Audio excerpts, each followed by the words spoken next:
Good morning student, this is me Virendra Singh और आज हम कर रहे हैं क्लास 11th का चैप्टर इलेक्शन एंड रिप्रेजेंटेशन। इसी चैप्टर को कंटिन्यूस कर रहे हैं और आज के टॉपिक से पहले वाले टॉपिक में आपने डिस्कस किया, हमने आपके साथ डिस्कस किया रिजर्व कॉन्स्टिट्यूएंसीज क्या है, किस आधार पर कॉन्स्टिट्यूएंसीज को रिजर्व किया जाता है और ये शक्ति किसके पास है, ये अधिकार किसके पास है रिजर्व कॉन्स्टिट्यूएंसी को बनाने के बारे में। आज हम बात करने वाले हैं फ्री एंड फेयर इलेक्शंस की। जो चुनाव है वो फ्री एंड फेयर हो, ये एक ट्रू डेमोक्रेसी के अंदर बहुत जरूरी है। प्रजातंत्र सच में आप ग्राउंड रियलिटी में अगर प्रजातंत्र देखना चाहते हो, it based on the free and fair elections. अगर चुनाव के अंदर भ्रष्टाचार ना हो, भय मुक्त जो कंटेस्टेंट है वो मुकाबला हर कोई पार्टिसिपेट कर सके इलेक्शन में, हर किसी को वोट डालने का अधिकार हो, कोई किसी के दबाव में वोट ना डाले या फिर किसी तरह के लालच में कोई वोट ना डाले, ये बहुत जरूरी है जो ट्रू डेमोक्रेसी के अंदर।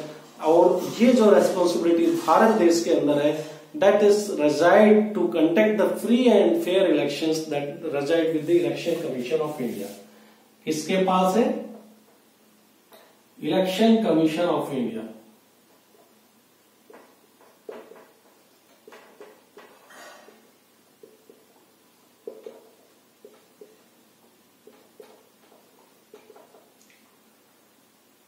तो इलेक्शन कमीशन अपने देश के अंदर, हमारे देश के अंदर इलेक्शंस को कंडक्ट कराते हैं, पूरे प्रोसेस को ये देखते हैं।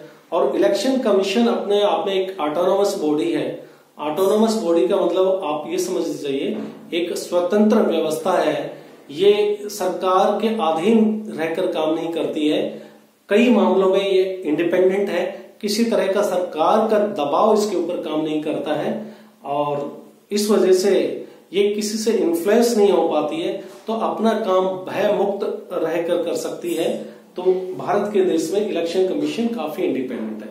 और हम बात करते हैं, नेक्स्ट बात करते हैं जो right to contest the election and franchise.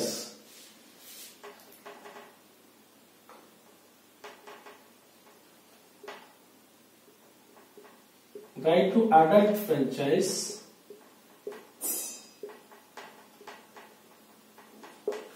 And contest election.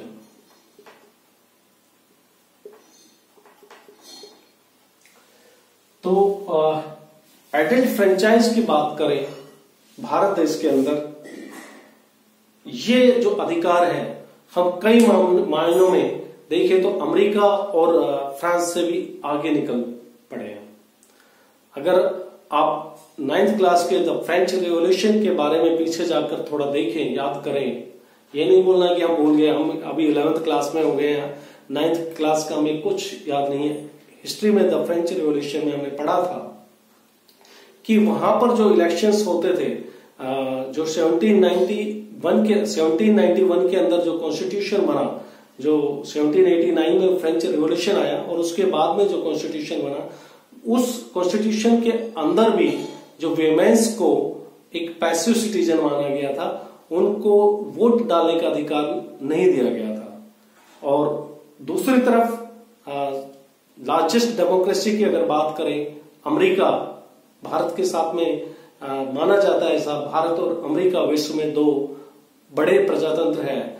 तो अमेरिका के अंदर भी जो देश के आजाद होने के काफी सालों बाद 1920 के अंदर वहां पर भी जो वोट डालने का अधिकार वीमेन्स को मिला, फीमेल्स को जो वोट डालने का अधिकार, काफी उनका स्ट्रगल चलता रहा। 1840 एंड ऑनवर्ड्स, 1840 में स्ट्रगल जो अपना राइट टू वोट के लिए उन्होंने संघर्ष किया और 1840 से जाके वोट डालने का जो अधिकार है, जो देखे जो पूरे कंट्री लेवल में, वो 1920 के अंदर वहां पर मिला। तो इस मायने में आप अपने आप को काफी लकी समझ सकते हो। हमारे देश के अंदर पहले चुनाव के अंदर ही किसी तरह का कोई भेदभाव नहीं, सबको बराबर, डिसरिगार्डिंग द एजुकेशन क्वालिफिकेशन, या फिर कोई अमीर है या गरीब है या कोई रूरल बैकग्राउंड से है या फिर कोई अर्बन एरिया से है, ये सब को ध्यान ना रखते हुए सिर्फ average citizens, those who have attend the age of 21 years can cast their vote. ये जो था, ये मैं बात कर रहा हूं 1989 से पहले की बात। 1989 से पहले जो मिनिमम एज की जो एलिजिबिलिटी थी वो था 21 years। ठीक है, जो वोट डालने का जो अधिकार था वो irrespective of male female, caste, creed, धर्म, जाति, ये कुछ मायने नहीं रखता है। जो भारत का कोई भी सिटीजन जिसने who has attend the age of 21 years can cast their vote. ठीक है, तो ये तो थी परिस्थितियां 1989 में, और 1989 के अंदर ही एक अमेंडमेंट लाकर this age is reduced to the 19 years, यानी कि अभी आप सभी को जो वोट डालने का अधिकार है, universal adult franchise suffrage, right to suffrage, वो सबको 19 साल के, I think it is 18 years, above the 18 years of age everybody can cast their vote। ठीक है, तो हम सोचते हैं कि 18 years में मैच्योर हो जाते हैं, सबको ये वोट डालने का अधिकार हमने दे दिया, राइट। अब बात करते हैं राइट टू कंटेस्ट। सभी को वोट, जैसे कि चुनाव डालने का अधिकार है, इसी तरह चुनाव में कंटेस्ट करने का भी अधिकार है। चाहे बात करें आप राज्यसभा का चुनाव हो, लोकसभा का चुनाव हो, या फिर आपकी स्टेट लेजिस्लेटिव असेंबली का, वो सभी, कोई भी कैंडिडेट, भारत का नागरिक देश के अंदर किसी भी चुनाव में पार्टिसिपेट कर सकता है, कंटेस्ट कर सकता है। इसमें जो मिनिमम एज का जो कंडीशन रखा गया है लोकसभा चुनाव के लिए, लोकसभा के लिए it is 25 years। A contestant must have attained the age of 25 years to contest the election of Lok Sabha। Lok Sabha के चुनाव में पार्टिसिपेट करने के लिए he or she should have completed 25 years, whereas for the purpose of, in case of बात करें राज्यसभा, तो ये जो एज है ये बढ़ा दी गई है, इट इज 30 years, यानी कि राज्यसभा के चुनाव के लिए 30 साल की उम्र होनी चाहिए। और जो भी कोई, हम disregarding the qualification, social background, वो कोई मैटर नहीं करता है, सभी सिटीजन्स में से कोई भी पार्टिसिपेट कर सकता है, कंटेस्ट कर सकता है इलेक्शन। अगर उसने राज्यसभा के इलेक्शन में कंटेस्ट करना है तो ही और she should have completed 30 years of age. इसके साथ में एक कंडीशन और है, अगर आप चुनाव के अंदर पार्टिसिपेट करने जा रहे हो, कंटेस्ट करने जा रहे हो, तो किसी तरह का जो imprisonment, it should not be more than 2 years और मोर देन 2 years, यानी कि किसी भी ऑफेंस के अंदर, ठीक है, किसी भी ऑफेंस में जो आपका इम्प्रिजमेंट है, यानी कि जेल की सजा है,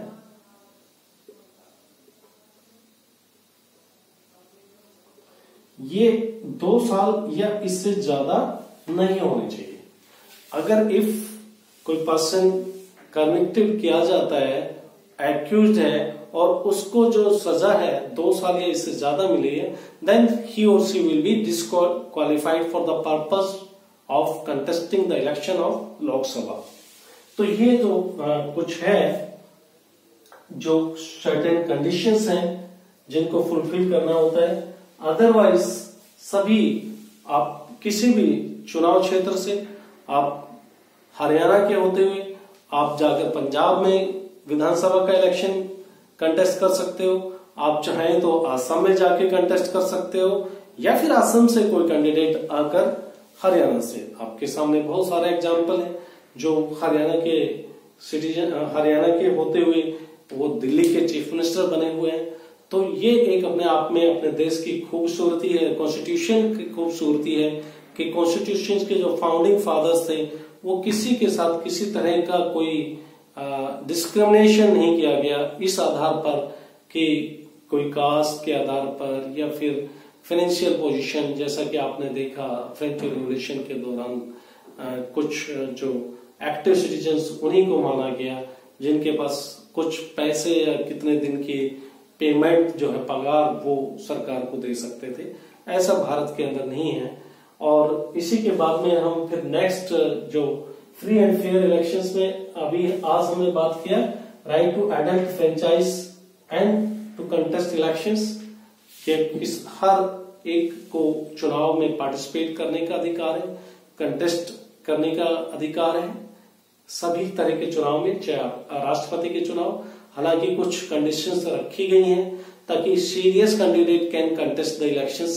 अगर ऐसा नहीं है तो कि कोई भी कैंडिडेट जाकर चुनाव मैदान में खड़ा हो जाए, ही और शी शुड बी सीरियस, तो उसके लिए कुछ एक सिक्योरिटी डिपॉजिट रखी गई है, कुछ पैसे डिपॉजिट करने होते हैं, और अगर आप कुछ मिनिमम परसेंटेज ऑफ वोट्स किसी इंडिविजुअल के फेवर में नहीं जाते हैं तो आपकी सिक्योरिटी डिपॉजिट है वो वापस नहीं मिलती है। तो वो मेरे ख्याल में जरूरी भी है। बीच में ऐसा कुछ देखा गया कई सारे लोकसभा के चुनाव में सब नॉन सीरियस कैंडिडेट्स जिनका चुनाव जीतने से दूर दूर तक कोई नहीं लगता कि वो कहीं चुनाव में, मतलब दे वर दी नॉन सीरियस कैंडिडेट, तो इनको सबको हटाने के लिए कुछ सिक्योरिटी डिपॉजिट का प्रोविजन है उसको एक्सटेंड कर दिया गया, बढ़ा दिया गया ताकि सीरियस कैंडिडेट चुनाव में कंटेस्ट चुनाव मैदान में आ सके। तो ये तो है आपका फ्री एंड फेयर इलेक्शंस के बारे में बात की। और इसके बाद में हम नेक्स्ट टॉपिक में बात करने वाले हैं, इलेक्शन कमीशन की बात करेंगे। इलेक्शन कमीशन भी जिसका कि सबसे बड़ा रोल है फ्री एंड फेयर इलेक्शंस को कंडक्ट कराने में अपने देश में।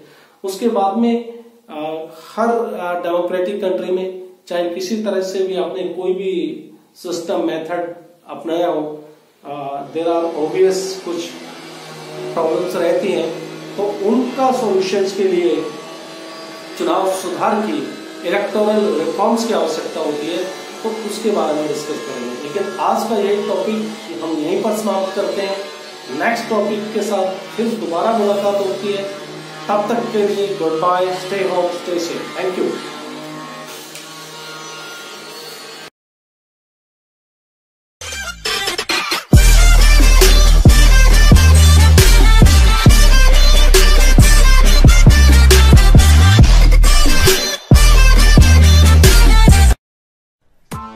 Press the bell icon on the YouTube app and never miss another update.